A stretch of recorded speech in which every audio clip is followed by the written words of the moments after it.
Okay, so I'm here with Councilman Brandon Scott.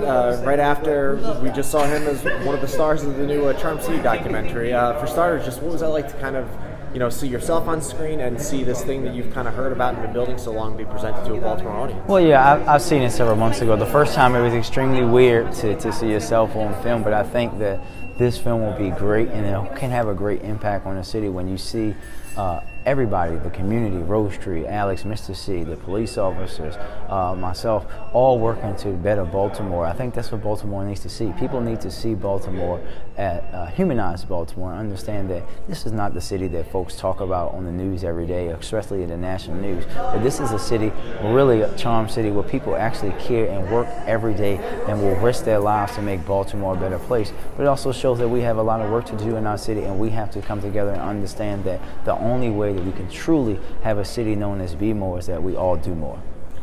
Obviously you kind of mentioned that you're a person maybe is a little more used to having cameras around than a lot of other people, but documentary is a different process than, news and the like. I mean, how is that kind of different or familiar or not to you? It's familiar to have the camera there. Like, as a elected official in the 21st century, I just trained myself to always say that the camera's always on you anyway. But it was different in the portions where I'm like jogging, or some of the things you didn't see on the film, or walking my dog, or coaching sports and playing basketball, coaching football with the kids. That made it a little different because the children, other people around me aren't used to that. But I think that you get used to it after a while if the camera's there. As you just said, to be more, we got to do more. I mean, what can people do, I guess, in the city to learn more about organizations like what Mr. C has going up on Rose Street, to the Safe Streets programs?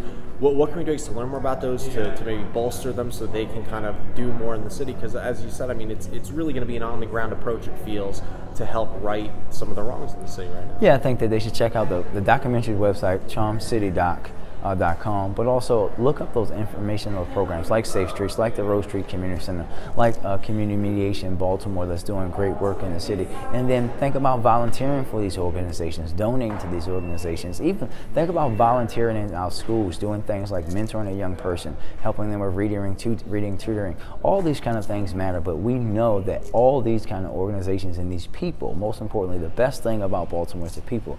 These people will work every day to make Baltimore a better place.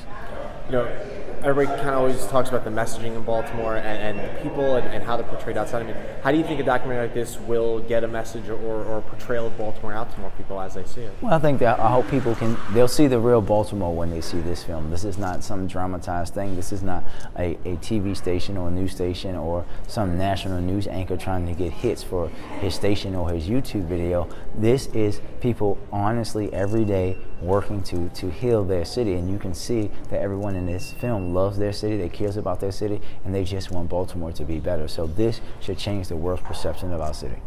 The film obviously was through a pretty rough couple of years there. I mean, 1,029 murders in the course of filming is a staggering number. The city was trending in a good direction for a while. This past month has been a really rough month.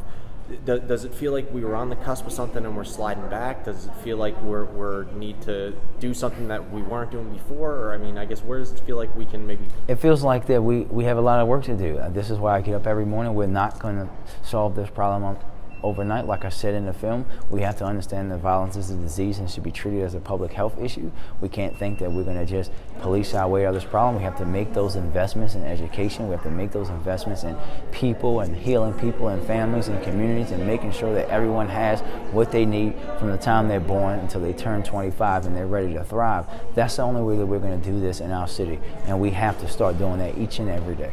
Thank you very much. Thank you.